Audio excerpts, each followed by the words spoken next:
In this episode of It Starts with Attraction, we are going to be talking about a topic that I covered the opposite side of in a previous episode. And in this episode, we're going to cover the other side of it, and that is body image. So recently I did an episode where I talked about my personal struggle with body image and a little bit alluded to how body image is something that many women struggle with. But in that episode, I also talked very vaguely about the fact that my husband has also recently been through a journey where he has changed the way that he views his body as well.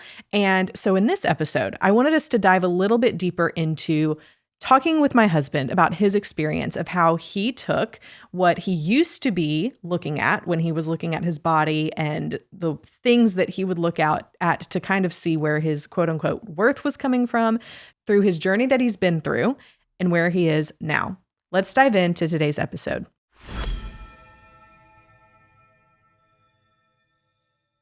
Rob, thank you for joining me today. Thank you for having me.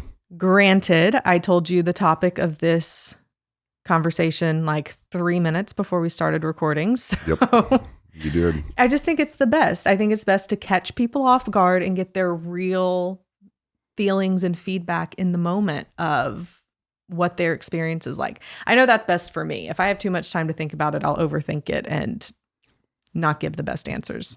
Yeah. Well, I'm not fully awake. But, you're drinking your coffee. Yeah, we'll get there. We'll get there.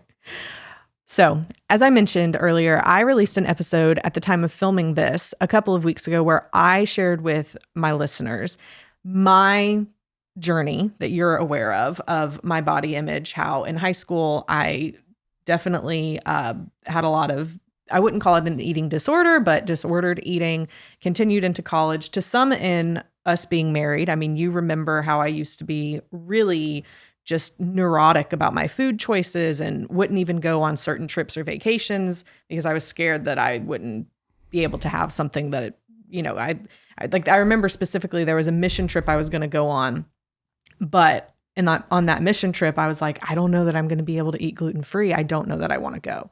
Right. And just how bad that was for my own body image, for my own health. And the past couple of years, how I've broken off several of those things. But even more recently, talking about how I was really unsatisfied with my body and then ended up getting that DEXA scan. And that day, I remember sharing with you, I came home and I said, I've been spending months hating how I looked. And then after doing this DEXA scan, I realized like I'm actually better off than I thought, and I should be loving my body more than I have been loving my body. So I shared that recently with my listeners, but I'm also aware of the fact that you have gone through over the past couple of years, like you were really fixated for several years on certain things when it came to your body, and you've been through a transformation process over the past, especially the past year. So would you mind sharing with the listeners what it was that you used to be focused on when it came to the male body image that you were elevating as being the most important thing, and kind of the process of letting that go and where you are now? Yeah, I was focused obviously on looks. And I think when we talk about people with body image issues, my big question that comes to mind is who doesn't have body image issues? Yeah. They've done a study and they found that bodybuilders were actually the most likely to have body image issues. And when you look at just kind of the modern landscape, if you're in great shape, you may have body image issues because that's what drove you to get in such great shape. And if you're in poor shape, you probably have body image issues because you're in poor shape and you look in the mirror, you're not satisfied. And I still do look in the mirror and I'm not satisfied, but I'm also not taken aback or cringing or wincing when I look at myself in the mirror. I'm like, I got a dad bod. Hopefully, with healthy living, healthy eating choices and exercise, hopefully that changes with time. But if it doesn't, I'm still going to try and, at this point, my goal is live a healthy life, eat healthy foods, and do healthy exercise. And at some point in the process, it likely won't be a month from now, but a year or 10 years from now, I will probably look very healthy. if I'm truly living and being healthy. And if we're going to be real, what's more attractive than a very healthy person? At the end of the day, you look at a lot of retired bodybuilders and they just look horrible. You can even look at the competitive bodybuilders like IFBB, where many of them are known to be on a lot of steroids, and you'll look at them a month after competition, and it's a night and day difference that they shred down to excruciatingly low body fat levels that is almost physically painful for them to get to, and they're miserable on the way there. They compete, may or may not win. And then a month later, if they're not already prepping for another competition in the near future, they probably look a lot different. They've probably put on a lot more fat, and they may have also stopped a steroid. Excuse me. They may have stopped a steroid cycle, and you'll also see a lot of difference there. So my focus was on looks. And the irony of not really even achieving anywhere close to bodybuilder-like physique, even though that was the goal. And now the goal is just be healthy. And I believe that if I'm truly getting healthy, eating really good foods, doing really good exercise, getting really good sleep, and having some quality sunlight exposure throughout the day, I believe that I will look healthy as time goes on. And hopefully 10 years from now, I look even healthier than I do now. Mm-hmm. Not that I look particularly healthy, but hopefully I don't look particularly unhealthy. And I'm not really weighing myself. I weighed myself for the first time on May 1st, and that was the first time in many months. Mm-hmm. And the good news is I was not devastated by the number that I saw on the scale. But even if I had looked at that number and was very unsatisfied, I would just keep telling myself I have to live healthy and I will become healthy. And you may, if you're listening in, you may not need the number on the scale to go down to become healthy. You may even need it to go up.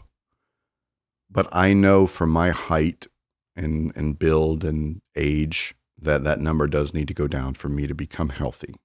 And that is the only litmus test I'm going to use, is just once a month, perhaps weigh myself. And it's going to take discipline to only weigh oneself once a month.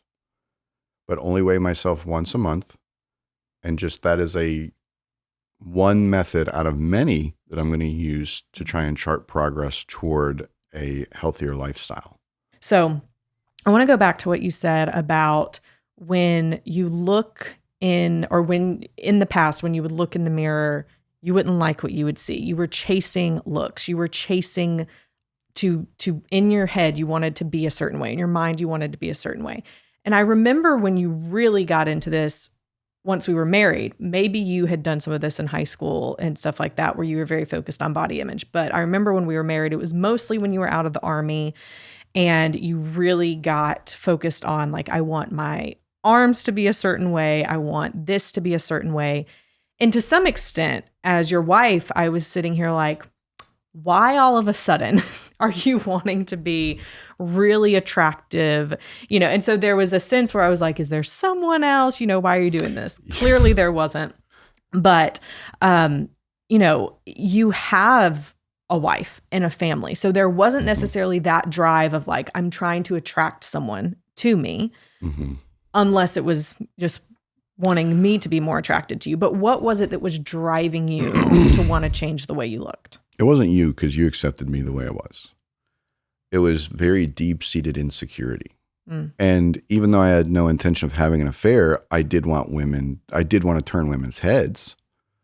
I wasn't planning on trying to go out and have an affair, but I was like, because of my deep-seated insecurity, which goes back to being a teenager, I was a super body-conscious teenager. Come the age of 13, 14, I had no idea what I was doing, but I had my mom get me like some 20, 25-pound dumbbells, and I would like lift every day, have no idea, horrible form. Like if our physical therapist would have watched me trying to exercise, they'd probably flip out.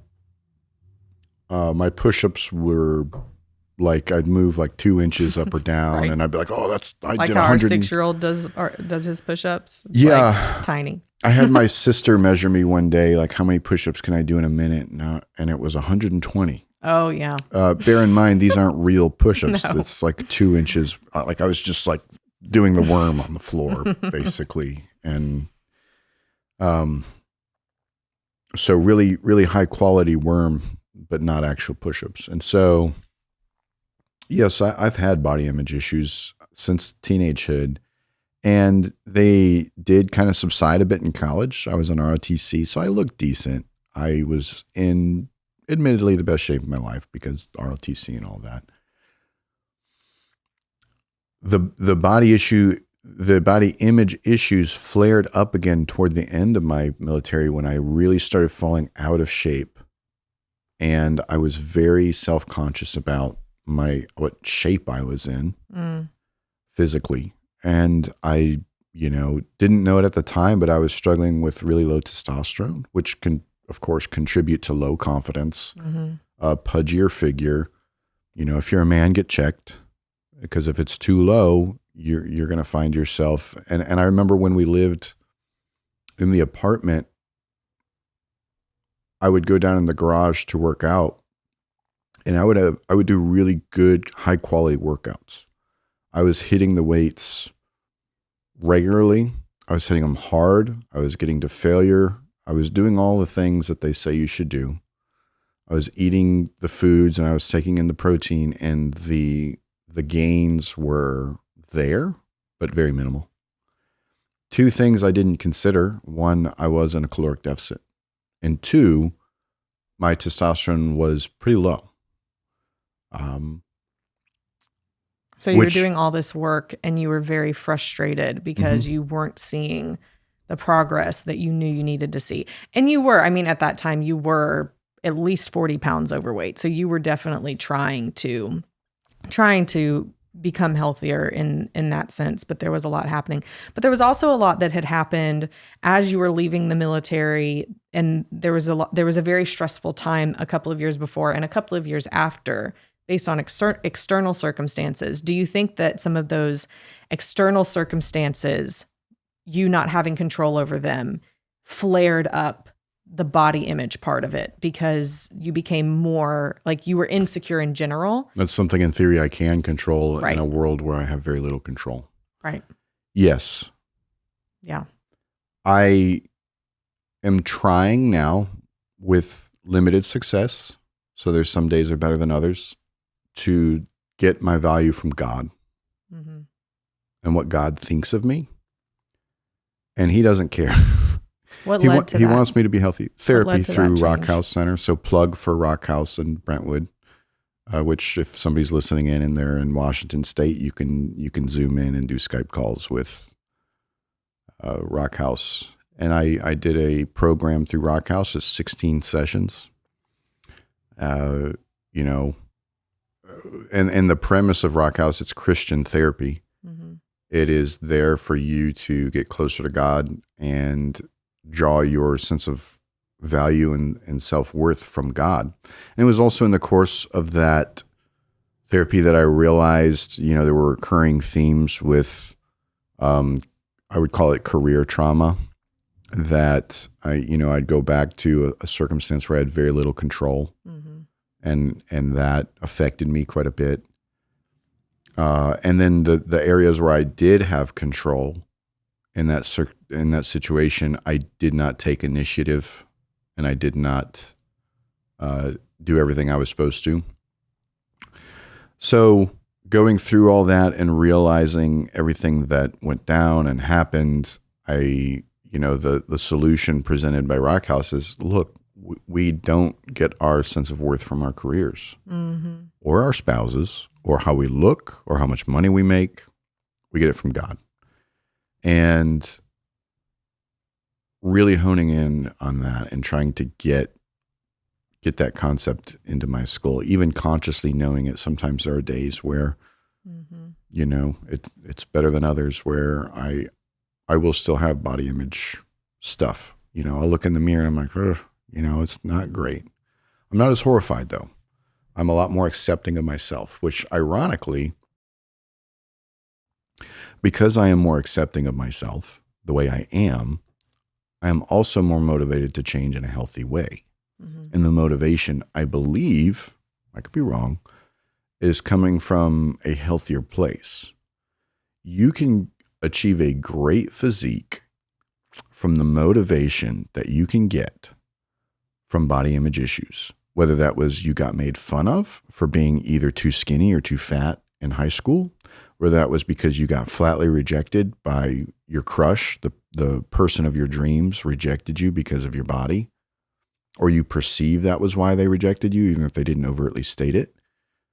And these people who suffer these rejections and body image issues can achieve physiques that the average person would die for, that they'd be like, whoa. And these people are still in very, very unhealthy headspaces. Yeah. And so, I've come to realize that I need my headspace to be healthy, and I want that more than a great physique. But I believe that if my headspace is healthy, my motivation is healthy, Mm-hmm. and that my end goal is health, both mental, physical. I would add in spiritual. Mm-hmm. I will start to reflect that, not just in my body, but also in the way I carry myself over time. So what led you to finally do something to make a change? So to actually go to therapy and get to the deep-seated root causes? So as we discussed earlier, I was in the garage under our apartment working out, Mm-hmm. not achieving very good results. I had low testosterone, and at the time I couldn't figure out why. It was likely because I was in a very steep caloric deficit, truth be told. So I hopped on testosterone replacement therapy. By the end of testosterone replacement therapy, at the end of testosterone replacement therapy, they had me on 200 milligrams of testosterone cypionate a week, which if you're listening in and you know anything about testosterone replacement therapy, when it comes to TRT, that's a lot. When it comes to a bodybuilder prepping for a show, that's not really a lot. But when it comes to actual testosterone replacement therapy, that's a lot. And I discovered that I wasn't happy. Mm. I was the same level of dissatisfaction was still very much present. Mm. That this golden pill, it wasn't really a pill. You have to inject it into your glute every week. Once a week, 200 milligrams of testosterone being injected into, in my case, the ventral glute, which is on the side of your leg. And yet I'm still very dissatisfied. Mm-hmm. There's no satisfaction. And I came to realize that, I think satisfaction, a sense of purpose, being content, that's going to come from God. Mm. It's not even going to come from being healthy, because there's a lot of healthy people out there who are physically very healthy. Mm-hmm. And while I would still I would say that's a great thing to be. Mm-hmm. If you were to really sit down with them and talk to them, you would realize they're still also very discontent and dissatisfied in life. Yeah. And being able to draw my sense of purpose and being content and being happy from God, then I don't really worry. Well, external circumstances can change, and they really will affect a lot in life, including some degree of happiness. We're not impervious to happiness or unhappiness, but drawing that sense of self from God. I don't have, even if I remain a dad bod forever, I'll still be content. I don't want to be satisfied in the subpar, but I do not want my performance in getting healthy physically or other things to be what controls and drives me. I want that to be a very good side effect. Mm-hmm. And it goes back to, getting into a healthy headspace while you work on getting into a healthy body space and not stressing the little things. Mm-hmm. And enjoying the moments as they come. Yeah. And I've discovered that I'm far more capable of enjoying things like, when the kids come and snuggle up next to me or whatever, just enjoying the moment and being like, 20 years from now, I'll wish for a return to this moment. Mm-hmm. So simply enjoying the moments, enjoying the little things, and really starting to treasure those. Yeah. And the irony of that relating to body image issues is that when I'm obsessed with body image, there's always something I'm striving for. And so I can't enjoy little things in life. I will still desire dopamine hits, which I'll get in the form of alcohol or video games. When you're in an unhealthy space? When I'm in an unhealthy space, yeah, there's a far greater desire for dopamine hits, ironically enough, because there's not a sense of satisfaction. Yeah, not something stable. I remember you coming when you started therapy, which one of the next questions I want to ask is going to be, how the relationship aspect. So when someone is in a relationship with someone who's struggling with not having healthy habits or, things like that. So talk about what maybe my part in it, what I did or didn't do that helped or didn't help in the process, but we'll get to that in a minute. I want to paint a picture for the listeners so that they can understand is that you had gotten into a place so when you were on TRT, that was kind of your quote unquote magic pill. That's what you did consistently. And you weren't working out. You weren't eating healthy, especially towards the end of being on TRT. That's just what you did to keep your figure, because of how testosterone works when men inject it. It keeps them pretty slim. I added a tremendous amount of muscle. Sometimes I was working out, sometimes I wasn't. Right, exactly. So when you started therapy, kind of towards the beginning, a couple of weeks in, but it was towards the beginning of that program, I remember you coming home one day and you're like, I think this is an idol. I need to stop. Yeah.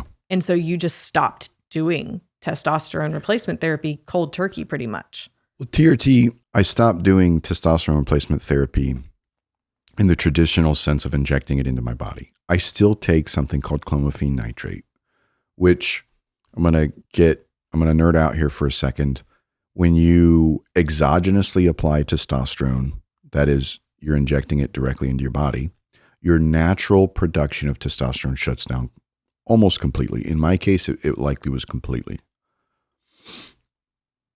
So you're exogenously applying testosterone. Your natural production or your endogenous production shuts down. You're at close to zero. So what clomiphene nitrate does, or Clomid for short, Clomid is typically used for women who want greater fertility. Mm-hmm. It's also used for men who want greater fertility. And in increasing your sperm quality, your sperm count, your spermatogenesis, if you will, your production of sperm, it also increases your testosterone levels, and that's an endogenous production. Mm-hmm. It assists with that. Mm-hmm. I don't fully understand all the mechanisms by which it acts. I think it's something to do with luteinizing hormone and follicle stimulating hormone, but I won't get into all of that. The bottom line, it helps your quote unquote natural production be greater. With that being said, when you are on Clomid, you're not a quote unquote natural. Mm-hmm. If I were to go into a bodybuilding competition, I wouldn't be allowed because I'm taking Clomid. The irony is there's so many natural bodybuilders who have physiques far greater than I will ever achieve on Clomid. But for those wanting a competitive edge in a sport, they could try and take Clomid and get that edge, and that's not approved in sports. So I'm taking that now. My natural testosterone production was shut down pretty much completely for about 2.5 to 3 years. So that's why I take Clomid. It just helps with that. Mm-hmm. But I do anticipate giving that up at some point and not worrying about it, knowing that when I'm living a healthy life, I'm not in a steep caloric deficit, and I'm doing the things I'm supposed to: exercise, diet, sleep. The testosterone will be at a healthy level. Yeah. Currently, again, I'm in a caloric deficit right now. So Clomid helps me maintain a healthy level while in a caloric deficit, and after having no natural production for 3 years. But going back to what you were saying, I came home one day and I said, this is an idol, because it was. I was not just worshiping body and body image. And by the way, when I say something's an idol, anything that is as important as God or more important than God in my life can be an idol. Mm-hmm. Anything. And in this particular case, body image, testosterone, what the internet would define as a quote unquote alpha male. Mm-hmm. By the way, the internet's wrong. I won't get into all that. That was what I was worshiping, or the image of that, and it feels good when I came off testosterone, everyone who comes off says you feel like garbage. Mm. From an energy standpoint, I felt like I had no energy. And yes, I felt like garbage in that respect. But from I am free standpoint, I felt great. I would be driving along and somebody would just cut me off, like as bad as you can do it, and just be a jerk. And I was completely chill. When you have, for a man, over 1,000 nanograms per deciliter of testosterone in your bloodstream, somebody cuts you off, you're going to have to, with every fiber of your being, not go take revenge, because your natural instinct is go show them. Mm-hmm. They better not mess with me. Coincidentally, men who have abnormally high levels of testosterone, if you look at the prison system and you were to measure many men in the prison systems, you'll see that they have testosterone levels nearly commensurate with anabolic steroid users, androgenic anabolic steroid users. So, and I'll tell you, even though they can smuggle drugs into prisons, it's very difficult, and they usually prioritize the good stuff, not testosterone. So most of those guys, 99% of those guys, are probably not on testosterone, yet they have insanely high levels of testosterone. Mm-hmm. It can get you in trouble. You're more likely to get in fights. You're more likely to try and take revenge in a road rage incident. You're more likely to do all kinds of things you shouldn't do. Mm-hmm. And oh, by the way, there's also a higher propensity to take drugs and alcohol. Mm-hmm. So even though I still do, especially on Whole30, crave a beer every now and again, it's this freedom from all these things. Mm-hmm. And it feels good. And I still have a lot of energy. I'm working out with you, eating better, trying to get more sunlight and quality sleep. Even though if you were to take my testosterone levels right now, they would probably be on the low side of normal, maybe even a little bit lower than what would be considered healthy, I feel great. Yeah. And I would also be willing to bet that my free testosterone levels would be within a healthy range. So I'm not sweating it. I don't know what they are at this moment in time. I can go get checked at my clinic, but it's a 45-minute drive up into Nashville. Don't feel like that. And so, and I'm less stressed about it. I'm not too worried. I just want it to be in a healthy range, and that's it. Yeah. Whereas before, I wanted over 1,000 nanograms per deciliter, because that's a good muscle building range, right? That's, if I'm going to be a bodybuilder, right. I want to be high. It was all about physique. Whereas now it's about the healthy habits. So it's replacing. Yeah. And how do I feel? Yeah. So replacing seeking the body image, seeking a certain look with how do I feel? What are my healthy habits? Which is the foundation of the pies, right? The P part, the physical attraction part, isn't just about how you look. It's more about how you feel, and are you doing the healthy habits day in and day out? And when you're focused on those healthy habits, then it's the process, like you were talking about. It's the process that you fall in love with, whether or not the scale ends up, reflecting the number you want it to say. Are you doing the healthy things that are going to keep you on track and keep you motivated, even if that number, which can be misleading in several ways, but even if that number is not. As we close up, I would love to hear some tips that you would have to a female who's listening to this, thinking about their husband or significant other, and thinking, man, like, yes, I can see how they're struggling with their body image in one way or another. And I keep telling them, you need to go do this. You need to go work out. You need to eat healthier. You need to do, but they just won't listen. What would you say to a wife or a girlfriend who's in that space of wanting their significant other to be healthier, but they're not doing anything about it? That is a very tough question. I'd also like to, I'm going to answer that. I'd like to circle back to talking to single people or people who are in the market for dating after I answer that question. And if you're listening in and you're wondering, what can I do to get my spouse to improve their health or to work out or to eat better, you're not going to like my answer. It's very little. There's very little you can do. I know this to be true. You aren't them. They aren't you. You are you. You can control you. You can try to control them. I promise you, it will push them away. You may not see them being pushed away at first, but it will push them away. And, you know, many people are the kind who put up with control for a while. They'll even acquiesce.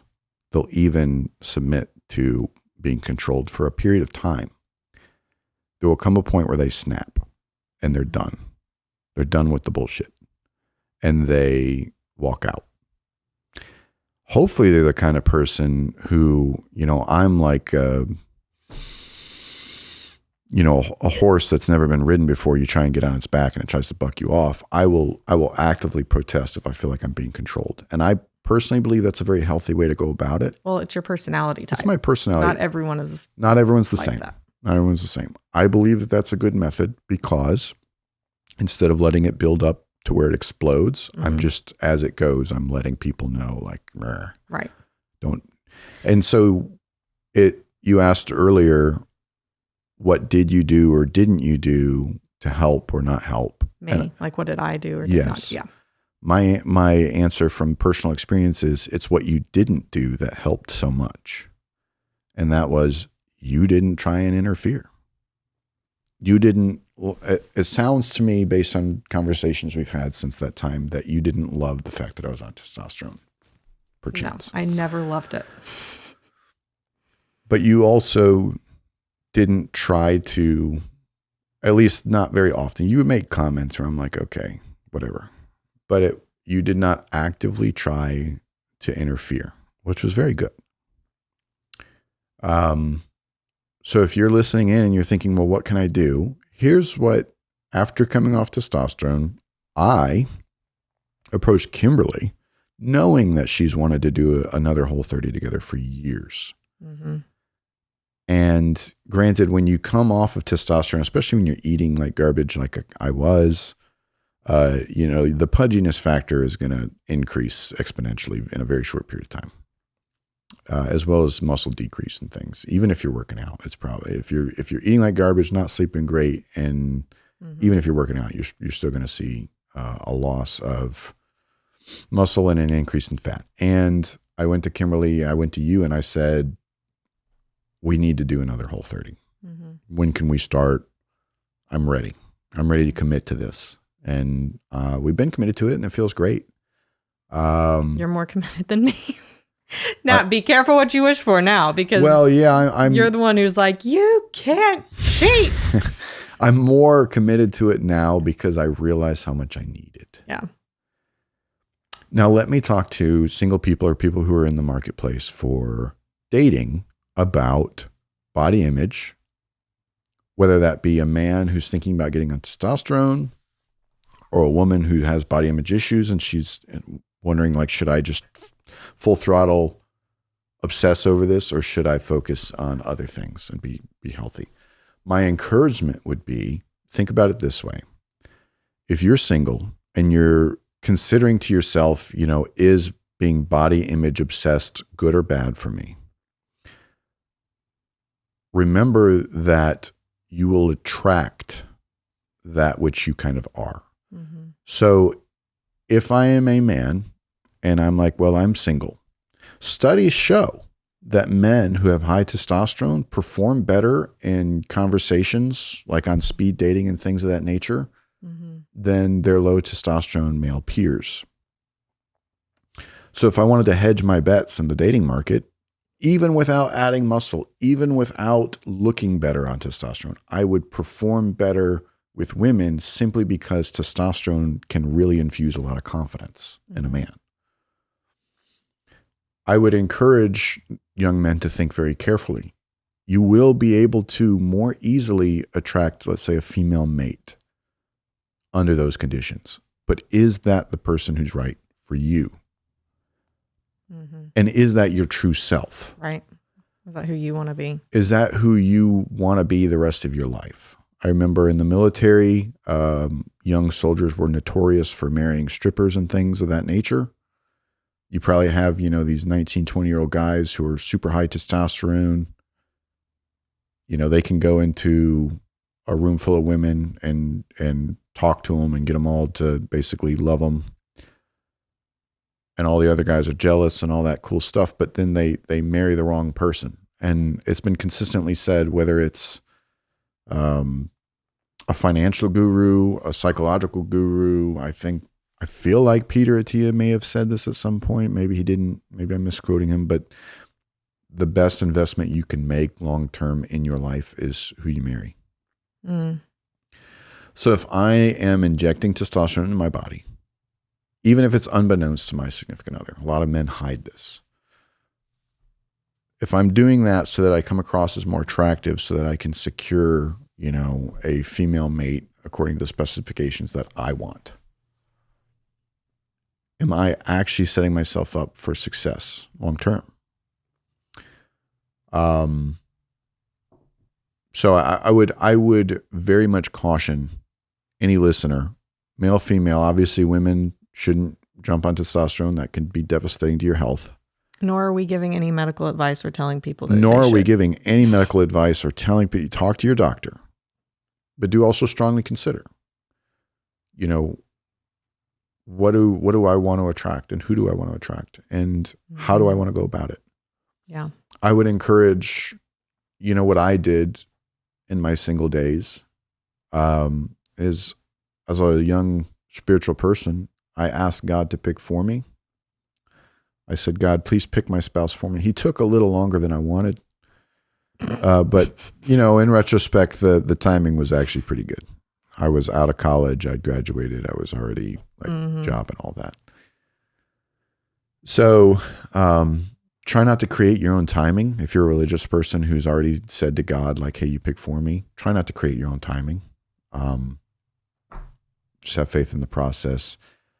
Try not to exert your own personal control. I know that sounds very counterintuitive. When you make yourself the best you can make yourself, you become healthy physically, intellectually, emotionally, spiritually. You make yourself the most attractive you possibly can. You will find other people who really see the value in that. And they don't just see the value in the physical attraction. Right. Although you will have it or you'll be better at it. They'll see the spiritual, they'll see the emotional. And they'll value those things. They'll value the feeling they get when they're around you, how they feel safe, accepted, loved. They'll value the fact that you're a spiritual person. They'll value the fact that you love learning intellectually throughout your life, and you're not just, this guy or gal who has a great physique because of the gym all the time. Yeah. And so you want to become what you want to attract, which is health. If you go and obsess over body, which I've done for years, you'll eventually likely attract someone who's also in that market. And I would discourage that personally. Again, not giving medical advice on whether or not to do TRT. I'd say talk to your doctor, but do strongly consider, do you actually need it? I'm convinced in retrospect that I didn't actually need it. Even though my numbers were low and they would give it to me, I'm convinced that, Those there other are things. lifestyle things I could have changed. Yeah. And what I didn't know is that, most of the experts I followed since that time, they say you should, if you're cutting, by all means, cut body fat. But then there needs to be a period of time where you go into a maintenance phase where you're at equal calories. Mm-hmm. Calories in equals calories out. Mm-hmm. And you need to do that for about as long as you dieted. Yeah. Before dieting again. Yeah. And that was probably why I had low T. I was just going straight deficit, and I had been in a deficit for 6 months to a year, lost 45 pounds. Mm-hmm. And that was probably why. Yeah. Had I done some lifestyle adjustments, that I probably could have brought it back up. So overall, the key takeaways that I have for this episode and from the conversation is that when your focus is on the things of this world, then there's never going to be satisfaction, not true satisfaction. And it's not until our self-worth is grounded in something more stable, and the research even supports that even the contingencies of self-worth, when it's higher in appearance, there is less of an overall subjective well-being, so to say, from the research, than when the contingency of self-worth is grounded in God's love, for example. And so from that, we see that God's love is more stable. Yes. And when that is where you find your self-worth, so many other markers in your life become healthier. And then the other part of it is loving the habits, loving the process, even if the end result isn't there yet of what you're thinking the end result might be. If you are fanatic and dedicated to the habits and the process, then that is what true health comes from in all of the areas, in physical, intellectual, emotional, and spiritual. And it allows you to be consistent. The motivation becomes intrinsic. That's right. That's right. Yeah, a rejection-based or body image-based motivation can last potentially for years. But that's, an external motivating factor. When it's intrinsic, and sometimes people switch. Sometimes they start with a body image issue, and at some point along the way, they have a sense of self-discovery where it becomes intrinsic, and that's great. I'm by no means am I going to tell people stop going to the gym just because, Right. they have body image issues. It's still healthy to go to the gym. I just hope they can switch that. And many people do. Switch what the mindset is. Yeah. But overall, I appreciate you going through the process that you've been through on several levels. One, as your wife, and the difference that it's made for us in our relationship. And two, because I know it's been years of a process for you, and I can definitely tell a difference. And then thrice-ly, I appreciate you sharing it with the listeners, because I know it's sometimes not the easiest thing for a man to talk about, but I believe that it's going to be really helpful for people who need it. So thank you for joining me on the podcast about it. I appreciate it. Thank you. If you found this episode helpful, or you believe that you can share it with someone who would derive great benefit from it, then please give it a share. Also, if you love listening to this podcast, please go to Apple or Spotify, wherever you listen, and give this podcast an honest rating. Hopefully it's 5 stars if you love it, but that is the best way for you to help support the show and help it to grow so that we can reach even more people. Until next week, stay strong.